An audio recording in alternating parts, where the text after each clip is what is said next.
Welcome back to another episode of Joshy K. I just wanted to run through a couple of ways you can access your superannuation. Something that I do get a lot of clients asking me is when can I access my super? What's the process? Thought I'd just outline a couple of options. Generally speaking, and this does change for people, but there's usually 7 main conditions of release. I'll throw in an 8th at the end, which has a bit of optional variability. But the first condition of release is you've reached the age of 60 and you're retired. The reason I bring that one up first is I'm going to list these in order of, best outcome through to worst outcome, because they do get worse as I go along. So first one, you've reached the age of 60 and you're retired. So generally speaking, you can now access your superannuation.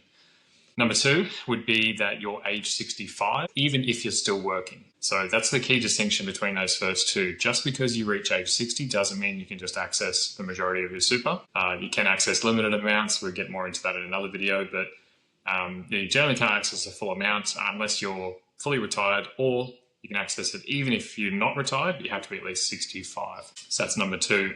Third one on the list would be your first home super saver scheme. So you might have heard something about that on the news. It's been quite popular lately, quite trendy. Definitely do your own research on it if that's appropriate or not. But typically speaking, it allows you to put some money into superannuation concessionally or pre-tax. Allows you to save up a deposit of your home, plus any associated earnings. Can then withdraw to buy your first home, provided you haven't already used something like that in the past. So that's first home super saver scheme. Number 4, this one's not good, but financial hardship. So sometimes if you find that you're behind the 8 ball for long enough, you can apply to your superannuation. The trustee may release portions of your super to help you get out of debt, fund your groceries, that type of thing.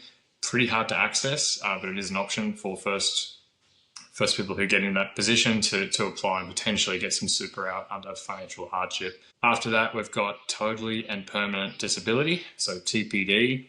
Again, not something that you want to be in a position for. You're not aspiring for that, but should you suffer from an event that makes you totally and permanently disabled, you can apply to your trustee, and sometimes they will release portions of your superannuation. There is different tax involved on that as well. Yeah, bigger topic, but could be a way that you can access a portion of your superannuation as well. Terminal illness would be the next one. So assuming that you get a terminal diagnosis that you're going to pass away within 2 years, you can apply to your superannuation fund and request that your superannuation gets paid out in full, plus any life insurance that might have been covered. Again, there's a bit more nuance there, but that is another option. So terminal illness, death, that's obviously not one that you'll be able to access, but that's next on the list. If you pass away, that makes your superannuation unpreserved. It can then be paid out to your nominated beneficiaries or your estate.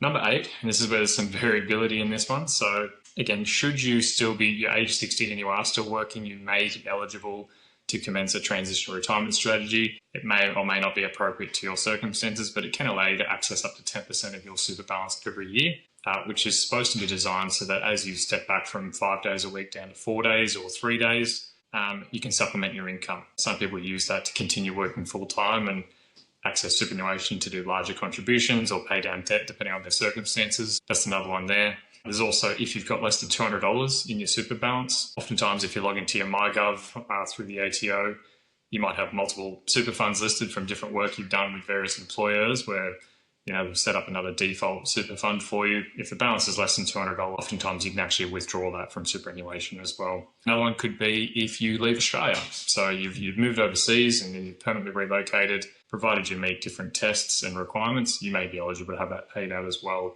subject to some additional taxes. So anyway, all in all, there's a number of ways you can access super.